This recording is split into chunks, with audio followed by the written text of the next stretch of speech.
দিছে কেমন লাগছে মামু? পাঁচ দা পাইছে আমারও ঢোকার সময় এরকম লাগে।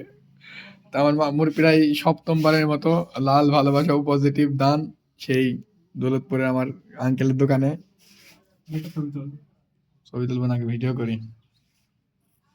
ছবি তুলি কাক করবি, কাক দিবি? ঠিক আছে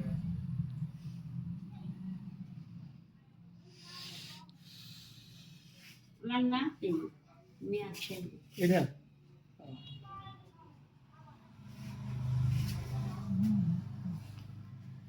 এটি শেষ যাবো রাজশাহী ডাক্তারের কাছে নাইলেও থাকতে আজ 4 বছর আমি দেখছি কোনো পরিবর্তন করতেছি না। রোগই দেখতে আসি, রোগ দেখতে আসি রোগ চিকিৎসা করতে ভালো ডাক্তার দেখাতো দেখেন চ্যাং মাছ খাওয়া রকের দেখেন কি জোরে আসছে। হেবি সুন্দর তো সেই মাসে ঘুরতে বাড়ি গেছে 2-3 ব্যাগ নিতে হবে এর থেকে। এই সুজি ভরা দেবে বুঝলেন, এখানে ব্যাগ কানাকে দেন। এখানে তো গিফট করে আর এমনি ঢুকাই দেবো চলে এটাই হবে। আরেক ব্যাগ নিয়ে আসেন।